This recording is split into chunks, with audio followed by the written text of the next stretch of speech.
Assalamualaikum. Okay, so rasa macam nak tunggu orang datang kan. Okay, so sementara tunggu tu, jom kita explore sikit. Apa yang ada button kat bawah ni? Tengok Ustaz, apa dia ni? Okay, hai. Assalamualaikum warahmatullahi wabarakatuh. Pokpek Farah Halim bersiaran secara rasminya pada hari ini. Okay, so macam posting Farah sebelum ni, korang rasa tak korang bosan duduk kat rumah? Ya Allah. Okay, so untuk yang Farah percaya untuk mereka yang bisnes online, yang memang duduk buat kerja kat rumah, kena keluar pergi postage, mungkin mereka tak adalah rasa bosan sangat kot kan, sebab bisnes masih lagi berjalan seperti biasa. Farah masih lagi boleh keluar untuk post barang, tapi tadi sebab hujan berdentum-dentum dekat sini, so Farah pun tak keluar post. Okay, so untuk ejenku di Kuala Nerang, InsyaAllah besok pagi-pagi kita akan keluar untuk post barang you. Okay, so harap malam ni you banyak minum air putih, cuba cari buah betik untuk make sure you punya kelancaran dalam pelawasan tu tau. Okay, so hari ni Pokpek Farah Halim pasal apa? Panik. Okay, so Farah rasa sebelum startnya PKP ni ataupun MCO ni, memang dah ada panik tu, dah berlaku everywhere. Kita bukan kata saja di bandar, even di kampung pun sama. Okay, so panik tu berlaku di mana-mana. So pada bermulanya PKP ini pada 18 hari bulan hari tu, dia dah jadi panic buying, sampaikan barang dekat kedai licin. Ada some places lah, okay, tak semua. Tapi bila Farah tengok tu, to be honest, Farah pun jadi panik tau. Jadi panik. So pada masa sebelum 18 hari bulan tu, Farah percaya pun dah ramai orang panik. Sebab penularan COVID-19 ni berlaku di Malaysia. Kes pertama kita adalah pada 25 Januari 2020. Januari, okay. So pada masa itu, kes pertama ini, 3 orang ini adalah daripada China. Datang ke Malaysia dan kes pertama berlaku. Itu kes import lah. Okay, so bila Farah dengar berita tu, Farah dah panik. Ya Allah, kan macam ni ke? Masa tu kita dengar dekat Wuhan kan, so tak datang kat Malaysia.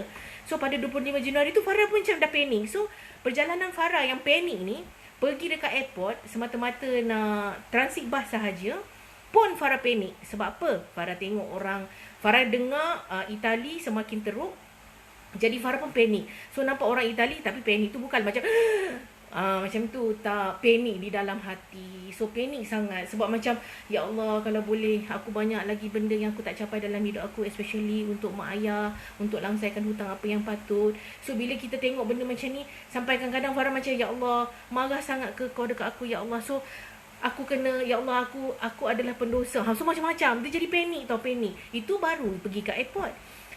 Bermulanya 18 hari bulan 3, bila Malaysia melancarkan PKP ataupun MCO ini, the real panic happen.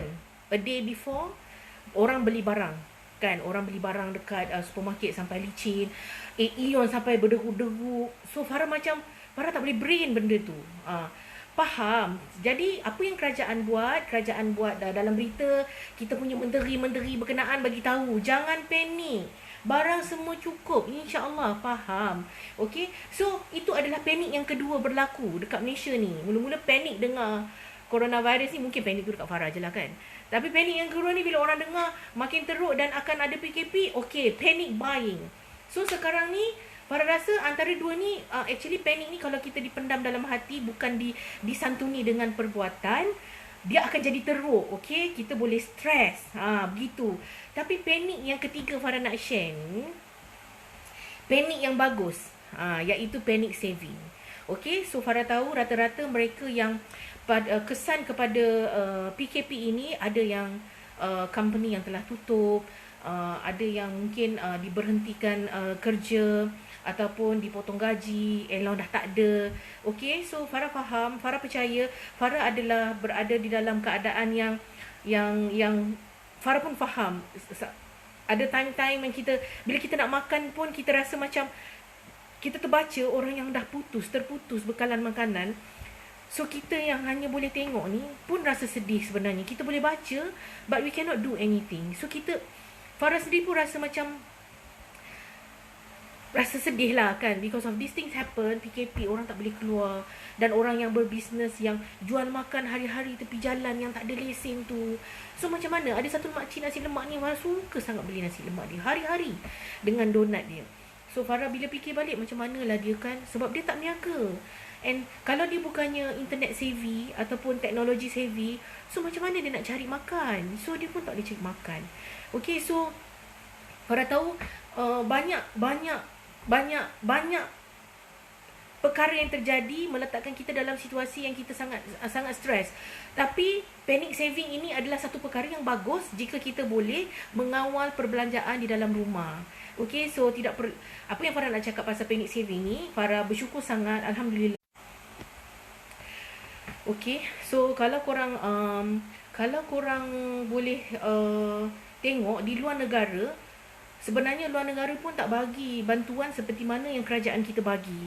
Okey, so untuk golongan Makcik Kia, golongan untuk Makcik Kia, keluarga Makcik Kia ni, mereka boleh cuba untuk buat panic saving dengan berbelanja jimat. Tetapi apa yang Farah nak cuba saran kat sini, kita juga boleh buat bisnes tanpa modal.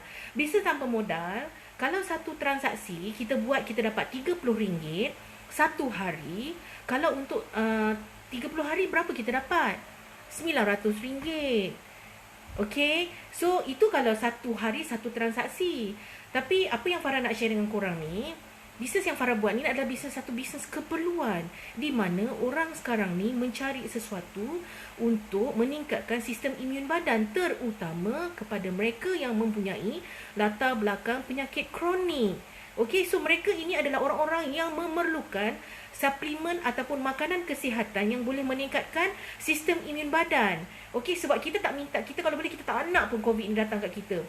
Tapi bila kita baca daripada hari ke hari, ada orang yang mungkin tidak tahu dia mempunyai simptom COVID-19 dan dah telah berjumpa dengan generasi pertama, iaitu keluarga dia, dan keluarga dia berjumpa dengan generasi kedua atau mak ayah dia, dan bertemu pula dengan generasi ketiga, sepupu-sepupu anak saudara dia.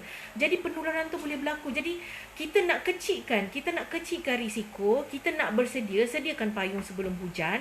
Kita make sure mereka akan memastikan mak ayah mereka sihat, golongan-golongan emas ini sihat. Jadi selain pada jaga social distancing, tidak keluar rumah, so ada perkara lain yang mereka titik beratkan adalah mengambil makanan kesihatan yang boleh meningkatkan sistem imun badan. Dan keperluan makanan kesihatan ini telah menjadi satu permintaan yang sangat tinggi sekarang.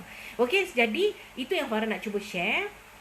Tak perlu panik, panik, sebab setiap apa yang Allah jadikan ini adalah untuk sesuatu yang lebih baik. Okey, so siapa-siapa yang berminat nak tahu, nak sembang dulu macam mana nak buat duit tanpa modal tu. Okey, Farah bukan jual telco, Farah bukan MLM, Farah bukan jual makanan, ejen susu ke apa ke, tidak. Farah adalah stokis berdaftar SKB Malaysia, yang fokus kepada penyakit mereka yang mempunyai penyakit kronik seperti kencing manis darah tinggi dan kolesterol tinggi, dan juga ada penyakit-penyakit lain yang seakatan dengannya. Yang penting, golongan warga emas ini, kita perlu berikan kesedaran selain daripada duduk di rumah, kalau keluar kena buat social distancing, mereka juga perlu siagakan diri mereka dengan makanan kesihatan yang boleh menguatkan sistem imun badan mereka. So bisnes ini adalah bisnes yang terbaik buat masa sekarang. Kita menjadi perantara kepada orang lain. Okey, so siapa yang berminat boleh PM Farah. Dan Farah harap perkongsian Farah ini dapat memberi idea kepada korang yang macam mana korang nak buat saving by having a mind of panic saving. So maknanya macam mana ni nak cari duit ni? Aku kena buat panic saving sekarang ni. Okey, ada jalannya. Bisnes tanpa modal bersama Farah Halim. Okey, kita jumpa lagi. Bye.